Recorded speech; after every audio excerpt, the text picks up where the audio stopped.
Royal संस्थान उदयपुर में एक बार पुनः आपका हार्दिक स्वागत है।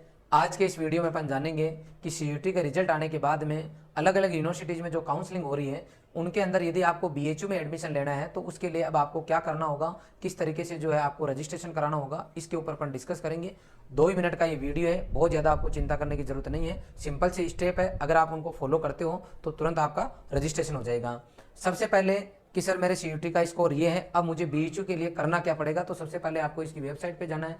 वेबसाइट में बता रहा हूँ आपको बोल के, bhuonline.in, bhuonline.in। जैसे आप इस वेबसाइट को इंटर करोगे तो आपके सामने इस तरीके का इंटरफेस आएगा। आई बात समझ में? अब आपको कुछ नहीं करना, यहाँ पे जाना है UG admission registration and counselling 2022-23। इस पे जब आप जाओगे तो आपको यहाँ लिखा हुआ है क्लिक हियर टू अप्लाई। इसके नीचे यहाँ आपको दिया हुआ है, देखो 2 ऑप्शन दिए हुए हैं कि registration and counselling process, click करो। पूरा प्रोसेस आपको यहाँ समझा रखा है, लेकिन इसकी जरूरत नहीं है आपको। आप यहाँ direct click here to apply पे जाओगे। जैसे आप यहाँ क्लिक करोगे तो आपके पास इस तरीके का इंटरफेस ओपन होगा। ठीक है, अब आपको क्या करना है, यहाँ साइन इन करना है अपने आप को।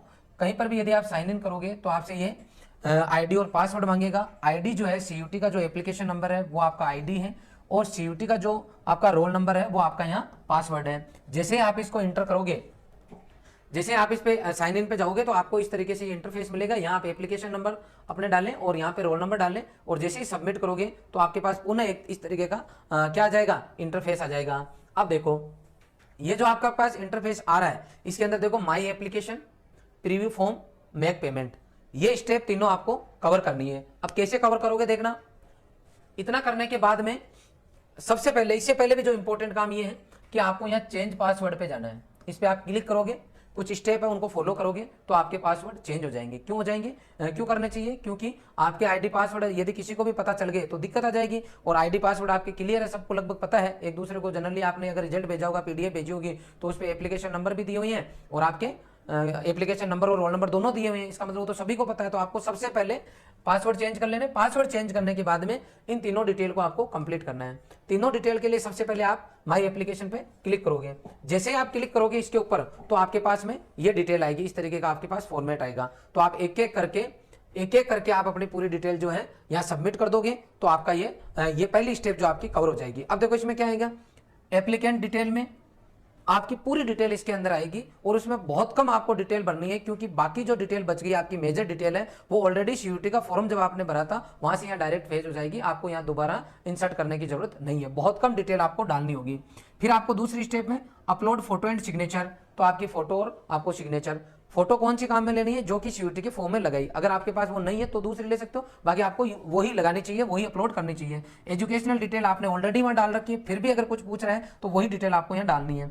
डॉक्यूमेंट्स अपलोड करने हैं आपको यहाँ पे, तो डॉक्यूमेंट जो आप अपलोड करोगे तो उसमें क्या क्या अपलोड करोगे, सीयूटी का स्कोर कार्ड, जो आपका स्कोर कार्ड है उसकी पीडीएफ, ये या तो सबकी इनकी पीडीएफ अपलोड कर सकते हो या फिर आप जेपीजी भी कर सकते हो। इसके अलावा 10th की मार्कशीट, 10th की मार्कशीट है उसको आपको अपलोड करना है। 12th की मार्कशीट को करना है, इसके साथ में इनके सर्टिफिकेट। तो जनरली 10th 12th का सर्टिफिकेट होता है, आजकल 12th की जो मार्कशीट है उसके साथ में अटैच रहता है, तो अलग से करने की जरूरत नहीं रहती। किसी बोर्ड में अगर अलग से तो आप अलग से भी कर सकते हो। फिर कास्ट सर्टिफिकेट है, वो आपका 31 मार्च 2022 के बाद का होना चाहिए, है ना, मतलब लेटेस्ट होना चाहिए। अब सर मेरे पास तो बना हुआ ही नहीं है, तो आप जो बना हुआ नहीं है तो आप अप्लाई कर दें और अभी हाल फिलहाल जो है एक बार अपलोड कर दें, क्योंकि वो आपको एक बार तो करना ही होगा। जैसे नहीं आए तो दूसरा कर देना आप। अब इसकी जो डेट है उस टाइम तक देख लो आप, यदि नया बन जाता तो नया ही करो, लेकिन कुछ भी नहीं है आपके पास ऑप्शन तो फिर जो है वही कर दो। अब यहाँ पर भी आपको सेंट्रल जो है, सेंटर का जो बनता है वो वाला जो है आपको कंसिडर करना है। स्टेट का भी बनता है और सेंट्रल भी बनता है, तो सेंट्रल वाला जो है आपको यहाँ फॉलो करना है। आई बात समझ में? उसी को ननार से मेरे पास तो है ही नहीं, तो आप उसके लिए अप्लाई कर देना, वो बनवा लेना। और ऐसा नहीं हो कि इस डॉक्यूमेंट्स के चक्कर में आप ये जो है रजिस्ट्रेशन नहीं कराओ, तो नहीं है तो अभी एक बार जो कुछ है उसी को आप डाल देना। फिर आपके पास ऑब्जेक्शन आएगा तो उसको तब तक नया बना लो। पीएच जो कैंडिडेट है कोई, तो वो अपना अपलोड कर दे। और बीएचयू में यदि कोई सर्विस कर रहे हैं बीएचयू में, तो उनके लिए जो है अलग से रिजर्वेशन है, इसलिए उनको भी उसका सर्टिफिकेट अपलोड करना है। ये सब बच्चों पे लागू नहीं होगा, ठीक है। अब जिसके जो सर्टिफिकेट लागू हो रहा है उसको वही अप्लाई करना है। आई बात समझ में? इतना काम करने के बाद में आप यहाँ प्रीव्यू पे जाओगे और कंफर्म कर दो इसको देख के कि जो डिटेल आपने डाली है वो सही है। आई बात समझ में? अब इतना करने के बाद में आपको वापस वो 3 ऑप्शन आए थे आपके पास, तो प्रीव्यू में जाना है और फिर लास्ट में पेमेंट का ऑप्शन आएगा, आपको पेमेंट कर देना है। कितना रुपए चार्ज है इसका? 200 रुपए चार्ज है, जो कि आपका रिफंड नहीं होगा। नेक्स्ट जो है ओपनिंग ऑफ रजिस्ट्रेशन पोर्टल, ये कब से शुरू हुआ रजिस्ट्रेशन वाला काम?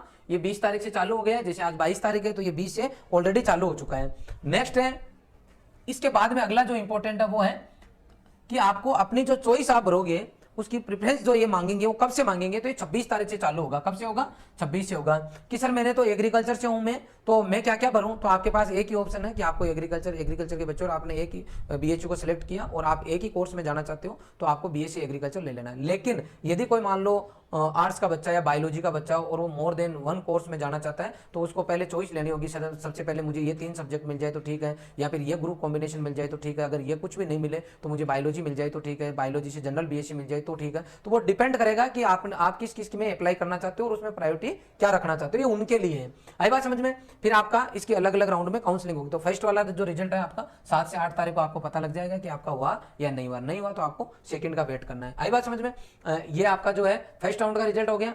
फिर सेकंड राउंड का आपका 10 का हो जाएगा, थर्ड राउंड का जो है 12 का हो जाएगा। ऐसे करते करते ये पूरा सिस्टम है। पेड का क्या है ये सिस्टम, इसके लिए क्या करना होगा, किन के लिए, वो बाद में और एक आपको मैं वीडियो बना के बता दूंगा। हाल फिलहाल ये समझ लो, अगर बीएचयू में आपका एडमिशन हो गया तो 21 अक्टूबर को आपकी क्लासेज चालू हो जाएगी। उसके बाद में आपकी दिवाली आ रही है, तो यूं कह सकते हैं कि यदि आपको इस बार बीएचयू मिलता है तो ऑफलाइन क्लासेज आपकी लगभग दिवाली बाद में ही चालू होगी, क्योंकि 21 अक्टूबर के आसपास 24 को जो आपकी दीपावली है। लेकिन इन्होंने जो है क्लासेज का टाइम 21 अक्टूबर का दिया है। आई बात समझ में?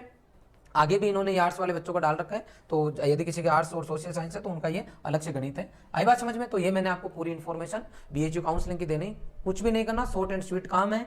पोर्टल पे जाना है, अपना रजिस्ट्रेशन करना है और आगे की पूरा आपको काम करना है। और 26 तारीख या 27 तारीख को मैं आपको वापस वीडियो बना के डाल दूंगा, तो आपको किसी भी तरह की कोई समस्या, जो आपकी प्रायोरिटी है, प्रेफरेंस जो आपको देना है, वो मैं आपको पूरी डिटेल में उसकी जानकारी दे दूंगा। साथ ही मैं आपको बताना चाहूंगा कि जो बच्चे CUET, BHU, ICAR, JET, MPPAT, UP CATET इनकी तैयारी करके 2023 में परीक्षा में शामिल होना चाहते हैं, उन बच्चों के लिए 26 तारीख से हमारा बिल्कुल नया Hindi medium, English medium batch चालू हो रहा है, ऑनलाइन और ऑफलाइन। आप आराम से उस बैच को ज्वाइन कर सकते हो। नॉर्मल फीस के अंदर हम आपको ज़बरदस्त कंटेंट देंगे। और आपको पता है पूरे देश के अंदर सबसे ज़्यादा बच्चे हमारे एग्रीकल्चर के जितने भी इंस्टीट्यूट है, जो यूनिवर्सिटीज़ हैं, उनके अंदर पढ़ रहे हैं। बहुत ज़बरदस्त हमारा सिस्टम है। यदि कोई बच्चा कोर्स लेना चाहता है तो वो ज्वाइन कर सकता है। यदि वो उदयपुर में आता है तो हमारे यहाँ हॉस्टल फैसिलिटी है, हमारे खुद की बढ़िया हॉस्टल है, तो किसी तरह कोई तकलीफ नहीं है। पढ़ाई का बढ़िया माहौल है। अगर आप ऑनलाइन भी जुड़ना चाहते हैं तो भी कोई तकलीफ नहीं है। आपने पूरा वीडियो देखा, इसके लिए आपका बहुत बहुत धन्यवाद। Thank you very much.